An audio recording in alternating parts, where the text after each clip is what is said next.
Hi everyone, Ann Wyatt here, Vice President of Client Success for HealthFitness. Welcome to the HealthFitness Podcast. In this podcast, we'll explore why a community of health and wellness is good for employees and participants overall and good for business. So let's get to it. Tiffany Jones, who is Contract Manager at HealthFitness, and Tiffany is here to explain to us and share a little bit more about why a community of health and wellness has been built at her client account that she manages for HealthFitness. So welcome, Tiffany. Thank you for having me. Well, let's get started. You tell me a little bit about yourself and our audience, a little bit about yourself, what you do for your client, and also a little bit about the program itself.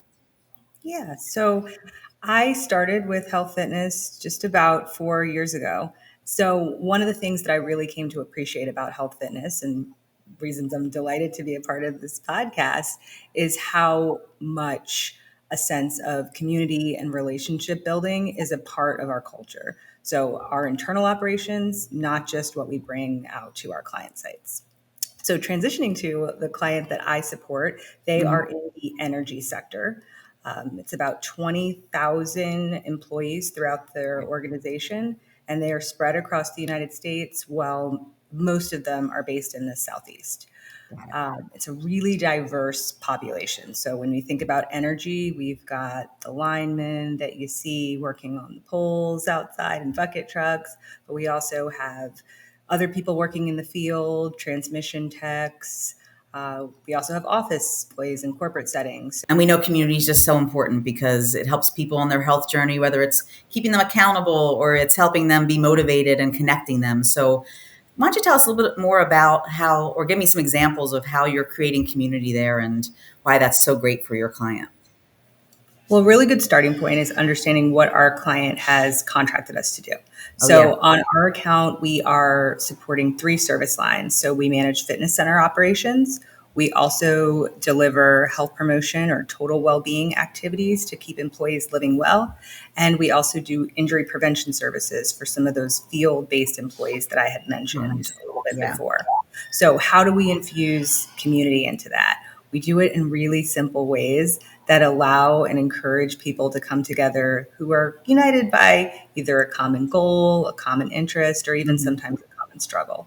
So a good example in our fitness centers is we recently did a collegiate check-in challenge. So again, very, very simplistic, but we were capturing, it's kind of like a contest based on where people graduated from college. And it was such a fun activity. We found that so many employees were like amazed at people who they pass every day but had no idea that they shared the same alma mater. So that's, again, a very simple example, but we're bringing people together through something that they have in common. So I'm eager to talk about the next example because this is one of my favorite health promotion activities that we do. And it's a good old-fashioned step challenge. So we get everybody synced up with their wearables, whether it's their phone, their Apple Watch, their Fitbits. They create teams of 4, and they are just working together as a team to see who can get the most steps in. It's so fun to watch the creative things that people do to get more steps in. They're taking breaks together. People are coming to the fitness center together, parking in the back of the parking lot.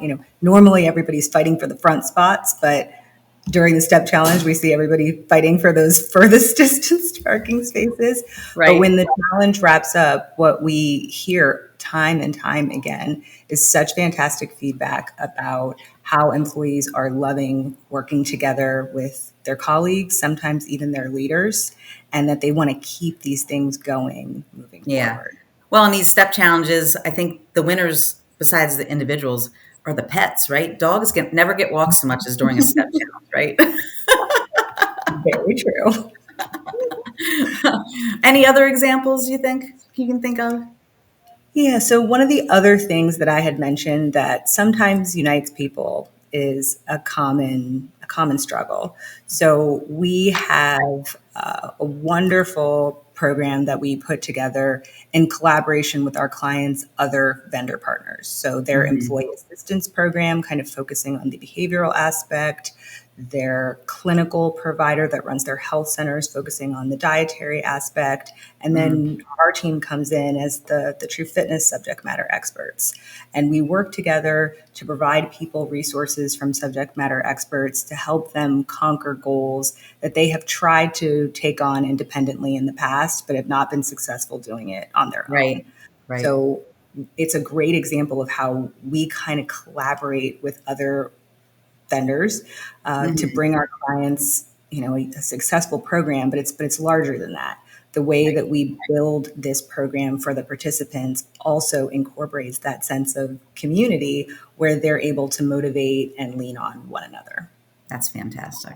Well, you talked about a lot of different populations that you work with, whether they're obviously some remote people. I know hybrid has become a really big thing. Of course, we have, you have people out in the field that are doing things, people in offices. So there's a lot of opportunity for you to think about how you can pull communities together. Can you talk a little about that, the common ground you're finding there? We have. So one of the things that is really powerful for our operation is a network of employees that have all volunteered to work very closely with us. We refer to them as our wellness ambassadors. So again, I don't want to assume that everybody knows how our account runs, but our team is 15 total health fitness employees supporting our clients' 20,000 population that's spread across the country. Good job. So that's a big job for 15 of us. So the Wellness Ambassador Network allows us to extend our reach beyond the locations that we are physically present. And it also allows us to do exactly what you're asking about. It capture what it is that people are really looking for and bring employees into our feedback loop. And of course, these are people who, just like us, are really passionate about total well-being. So they're individuals who have volunteered to work with us, and not anyone that's being voluntold to do so.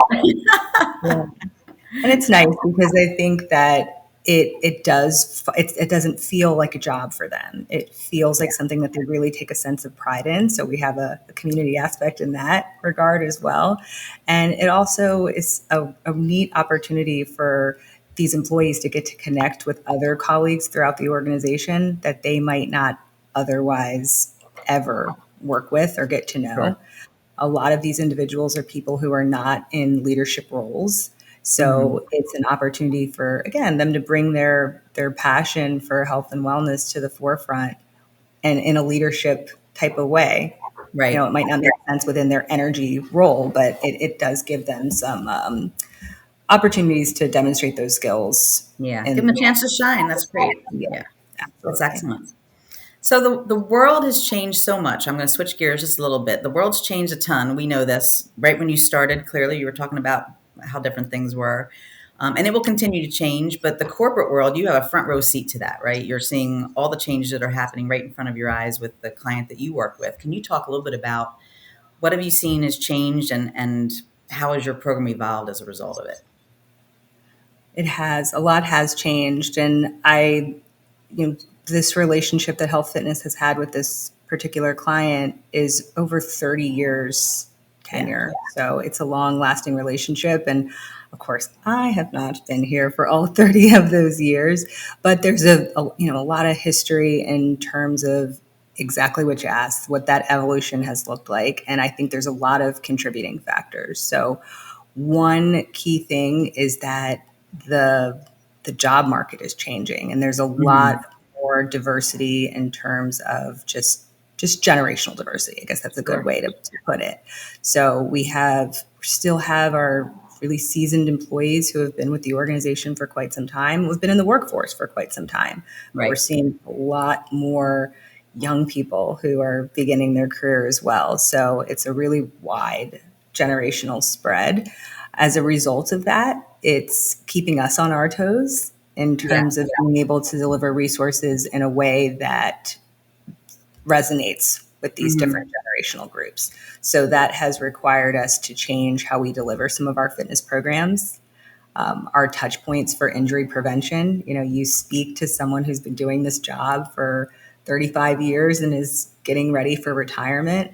what that looks like in terms of protecting your body is a slightly different conversation than it is for Right. a incoming apprentice who you got 35 years to go, So that's a big change in terms of, not just this account, but just the workforce in general.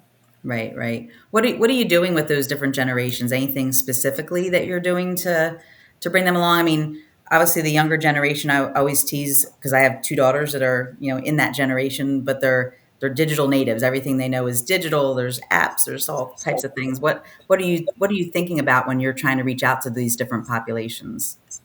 I think the biggest thing that we think about is how do they want to interact with us? Mm-hmm. So, a good example is for anyone who has been around for some time, we know the term lunch and learn. That's a very Oh traditional yeah. health education touch point. You come during your lunch break, you bring your lunch, maybe we're serving you lunch, and you learn with us together. And that's something that our senior most employees, they love that. We've done that for years, and that is their thing. Comfortable. Yeah. That is not what our younger friends want to be doing. So we still provide those lunch and learn opportunities, but we've also created podcasts, kind of like the one we're doing today. And Got these it. Got it. podcasts are opportunities for us to deliver those exact same educational touch points and information, but just in a way that seems to resonate a little bit better with that Yeah. population. They want something quick.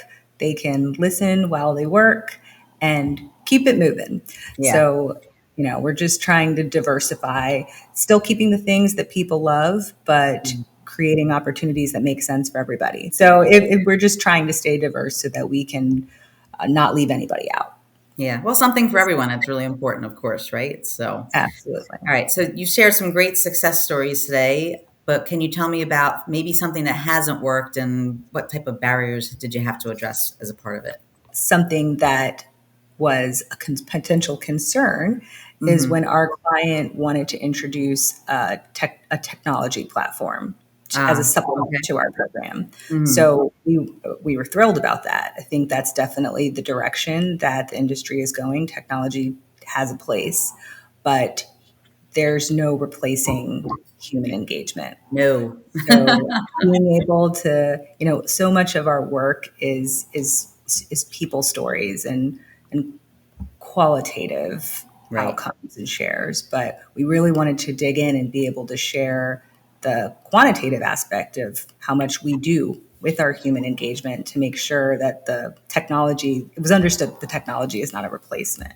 Right. So fortunately, it went the way that it should, and we have a really great technology platform that runs really nicely in tandem with what our human element. But I think that is something for anyone to be considering, that technology is not a replacement for human engagement. Right. Well, people need people, right? I mean, that's just the essence of what community is all about. So it makes sense, but to enable them with some technology is never a bad thing, just a great enabler, right? So Absolutely, that's I agree. excellent. All right. Well, we are almost out of time, and I want to thank you for sharing the details about how you've been building that community of health and wellness for your account. But before you go, I do want to ask a couple of questions to talk about how you are taking care of yourself. So, a little quick quiz for you. Okay. Think about lately, what's been going on in your world? What's your favorite form of exercise or workout? So I love an express circuit. I'm a very busy lady, so I like Okay. to get it in quick, be done with it. Excellent. We love quick, right? All right. Healthy snack that keeps your energy up. So my favorite healthy snack is plain Greek yogurt with a Okay. layer of honey and some granola on top. Sometimes whoever is doing the grocery shopping will make a mistake and will buy a flavored yogurt, and it's not the Oh, same. You really need the plain one so the yeah. honey can just have its moment to shine.